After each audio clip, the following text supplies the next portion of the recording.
Selamat siang Pak, Ya, terima kasih selamat banyak siang. atas waktunya. Ya.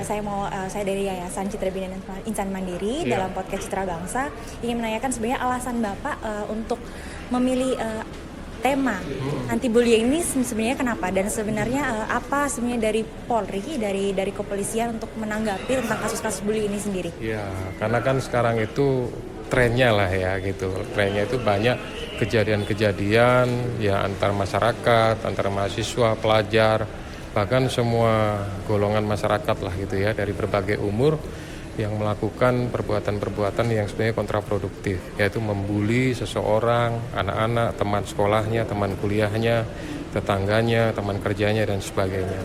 Menurut saya ini adalah sebuah perbuatan yang kontraproduktif di era digitalisasi sekarang yang sudah memanfaatkan teknologi informasi ya, kemudian juga mungkin secara fisik juga, karena kan bullying itu terdiri dari beberapa macam ya. Ada bullying secara oral, ada secara fisik gitu, bahkan mungkin juga tulisan dan lain-lain gitu. Nah, kalau ini kita biarkan menjadi sebuah tren atau lifestyle yang akhirnya menganggap bahwa itu sebuah kebiasaan saja, padahal itu adalah suatu perbuatan yang ada juga ancaman sanksi pidananya juga gitu. Tanpa disadari mungkin yang melakukan itu menganggapnya hanya sekedar main-main, hanya merupakan mungkin ya sekedar bercanda seperti itu. Tapi di dalamnya itu ada seseorang yang dibully mengalami sakit hati, kemudian secara psikologis juga mungkin tersakiti, terjolomi dan sebagainya. Nah, itu kalau nggak cepat kita sampaikan kepada adik-adik mahasiswa yang baru melakukan pekan orientasi dan baru memasuki tahap perubahan dari seorang pelajar menjadi seorang mahasiswa atau mahasiswi, ini yang saya anggap penting untuk disampaikan kepada mereka ya, dengan harapan bahwa mereka bisa juga menjadi seorang agen.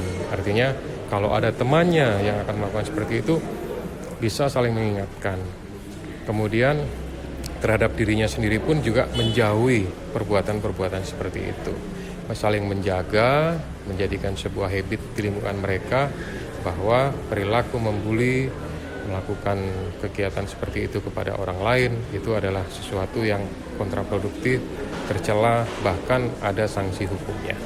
Ya. Baik Pak, terima kasih. Sebenarnya targetnya sendiri untuk memberikan materi ini apakah untuk mahasiswa saja atau sebenarnya dimulai dari umur berapa kalau menurut Bapak sendiri?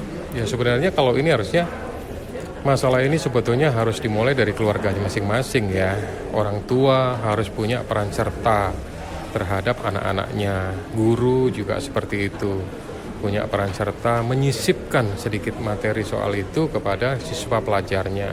Demikian juga kalau sudah mahasiswa kan sudah cara berpikirnya kan sudah lebih dewasa.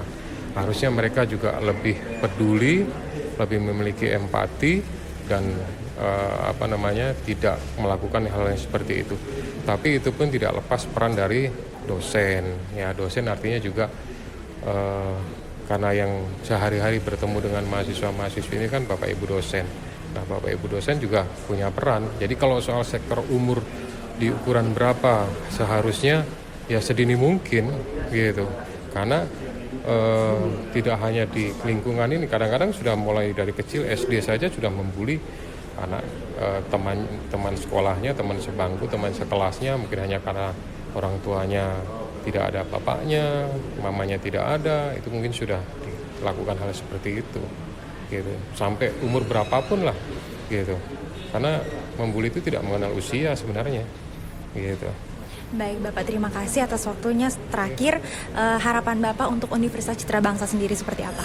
Ya, saya berharap banyak bahwa Universitas Citra Bangsa ini bisa mendidik para mahasiswa dan mahasiswi, terutama yang ini kan berasal dari hampir semua kabupaten yang belajar di sini, mengenyam pendidikan, ya betul-betul mereka memberikan bukan hanya sekedar masalah knowledge saja, yaitu bukan hanya sekedar masalah skill saja, tapi attitude juga disisipkan, gitu, sehingga peran daripada universitas ini bisa menciptakan generasi-generasi nantinya yang siap pakai, kemudian mungkin siap berkompetisi dengan positif dan menjadi putra-putri andalan bangsa Indonesia, terutama diharapkan nanti di 2045 itu mereka menjadi orang-orang yang berhasil yang bisa membentuk negara ini menjadi lebih bagus.